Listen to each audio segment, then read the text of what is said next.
coming. Susan, would you take attendance, please? Yes. Valerie Anderson. Here. Tony Bedini. Alan Brown. Greg Kava. He's here. Is here. Michelle Gora. Here.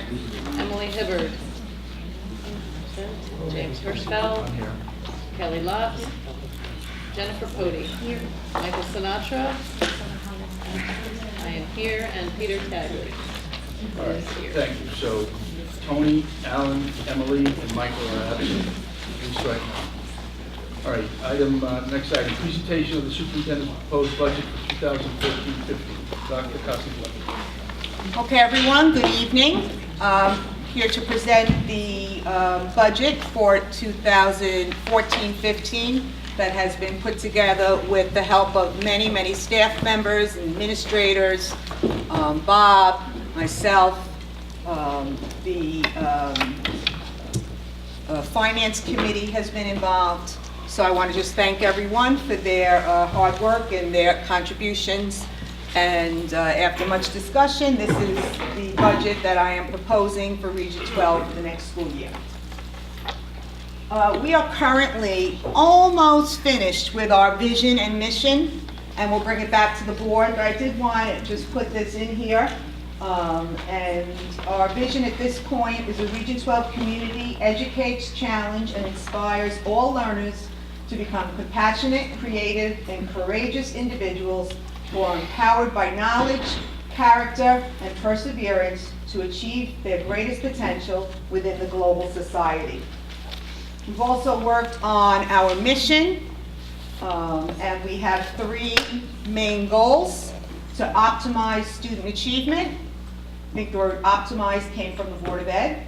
Build a collaborative learning environment and develop engaged citizens. The budget priorities stem from the long-range plans for the region and the strategic profile. I think we all know them, but certainly the first goal is a curriculum goal, second is technology, and the third goal is dealing with the facilities and declining enrollment. This budget doesn't really deal with number 3 so much. We're holding that piece off for the referendum.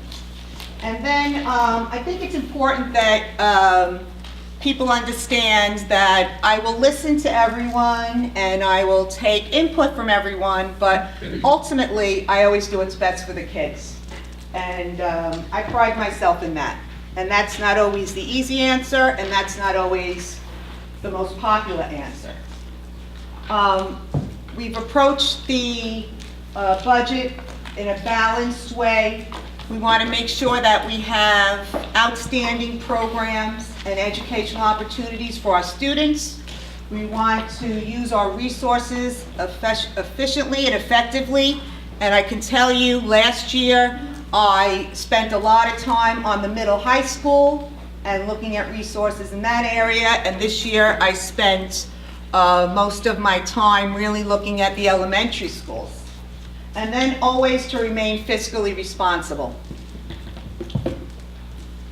In curriculum instruction, you've heard this, but you know, the budget really concentrates on the Common Core state standards. It concentrates on the new assessments that are coming down the pipe that our students are going to be starting to take in March and April of this year. Of course, 21st century skills, and not only professional development, but a new piece is the college and career readiness anchor standards that Teresa and Lori at the high school and middle school have been working on to really make sure that our students are ready for either college and career when they graduate from Chapag. So that's very, very important, and those are aligned with the Common Core standards. Academic opportunities. Last year we put a lot of opportunities in place. We continue to do that, and this budget allows us to continue to do that. Just to add a couple of things, we're really moving forward with the TV studio. Everything is being installed this week. And next week, the lighting and the grading and all of that stuff. So very soon you will have the opportunity to tour that, and more shows are going to come down the pike. The other thing is Power School. Power School has been very successful. The staff at the middle high school has done a great job rolling it out. Todd Dyer, Karen Files, Kim Gallo, and Lori Ferreira have really made sure that we have a plan and they're executing it, and I'm very proud of that work. Professional development. Professional development is very important. You cannot have all these initiatives and make all of these changes and revisions without bringing the staff along, and it takes a while. It takes a while to get some of the staff not only to buy into some of the changes, but also to be able to internalize them. Because it's very easy to fall back on doing things the way you've always done them.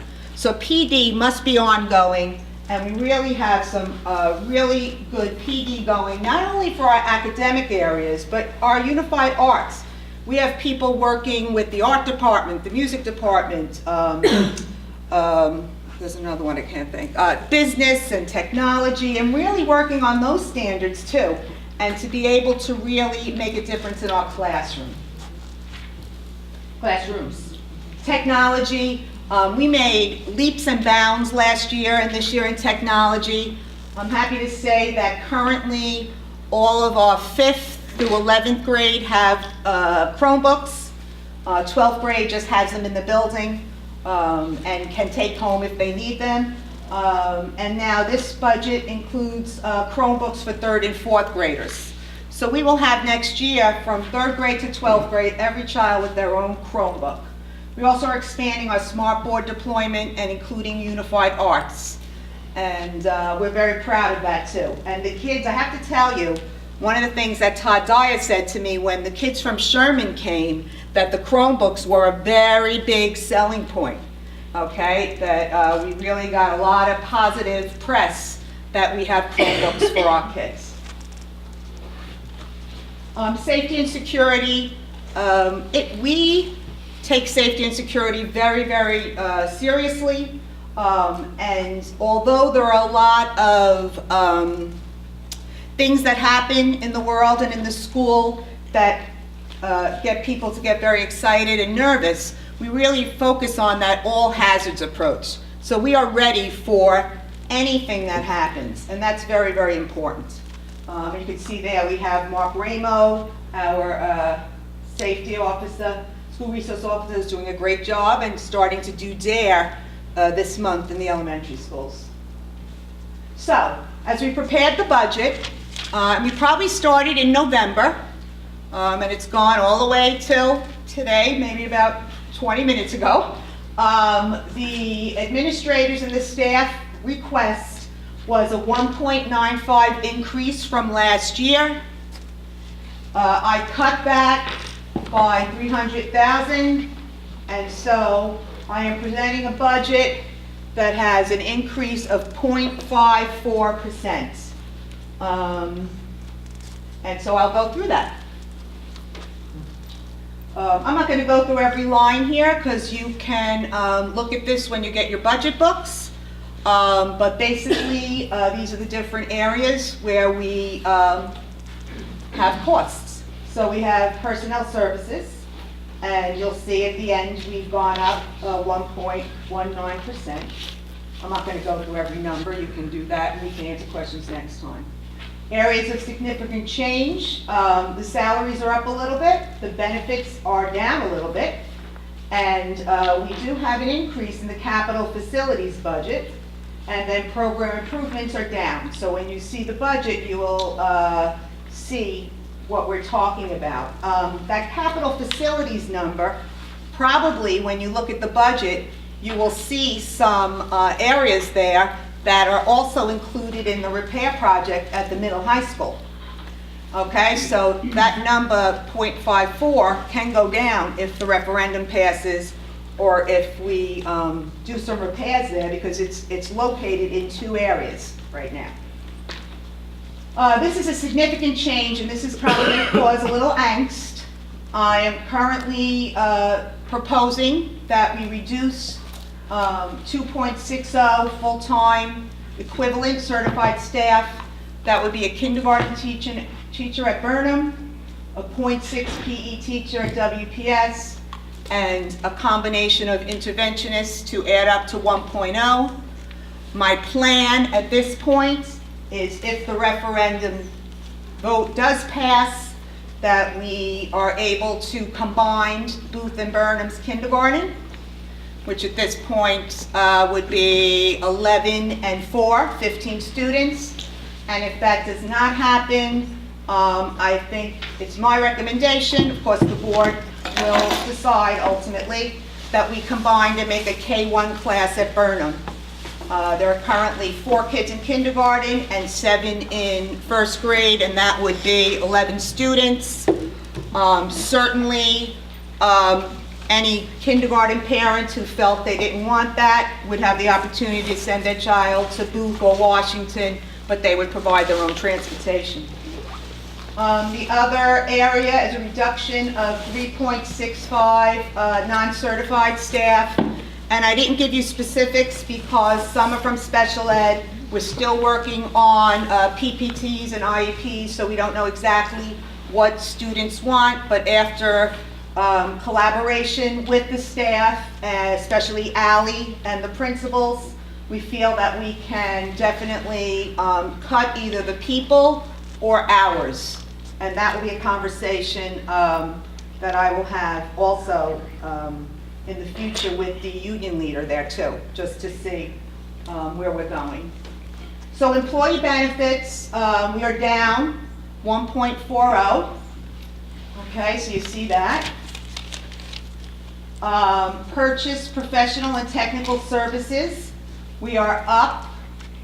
And part of that, big part of that is NEASC. We had to add an extra almost $25,000. We have our NEASC visit in March, and the year that you have your visit, you always have to put in extra monies due to the visiting team, where you have to put them up for 3 nights in a hotel and food, etc., etc. So that's a big piece of that. Property services is up 8.83. Other purchase services is down 0.98%. Supplies is down. I did try my best. It's hard to do it all in one full swoop to get the elementary schools aligned more, with supplies based on population, and it doesn't all work on population.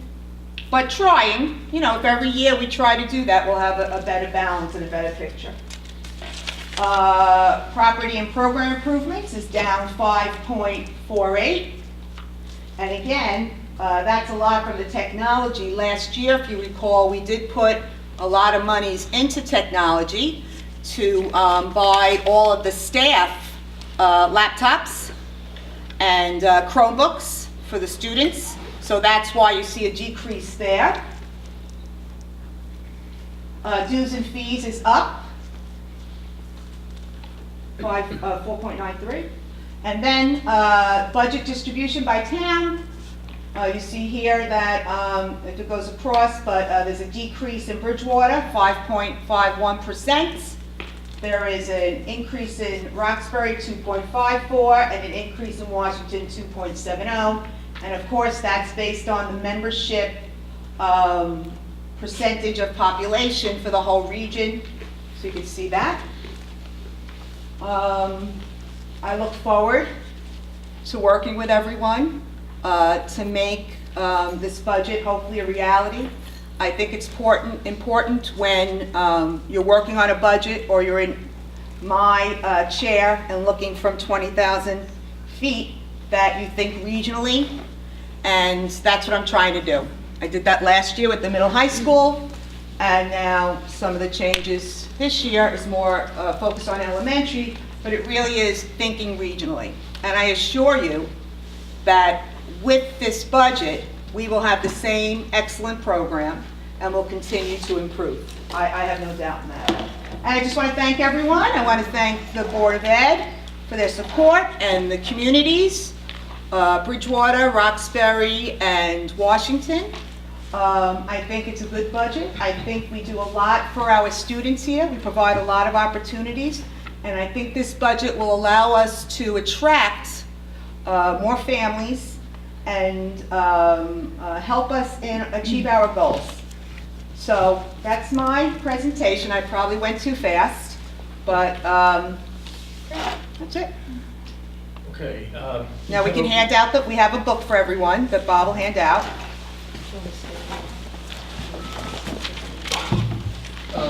Well, we have 15 minutes because I can't start the regular board meeting Right. before 7 o'clock. Posted. So we will break. If anybody, I don't want to go into specifics, but if anybody has any general questions, Alan? If I can answer them. Well, in general, having sat in on the process from the very beginning, I want to thank you, thank you, thank you. It's an extremely intelligent budget. I think it does what we need to do in this transitional time. And it's probably one of the best budgets I've ever seen. Well, thank you. I appreciate that. Yeah. We do have it as an item under new business on our regular agenda for discussion. As we have in the past, we can schedule a specific night to just discuss the budget itself, however the board wants to. Are there any more general questions for Dr. Cuskin? I agree with you. Hearing none, then I'm going to adjourn this meeting. I'm sorry, we can't start it before it's been posted. The new meeting at 7 o'clock, so we'll adjourn until 7 o'clock. Thank you. Yes.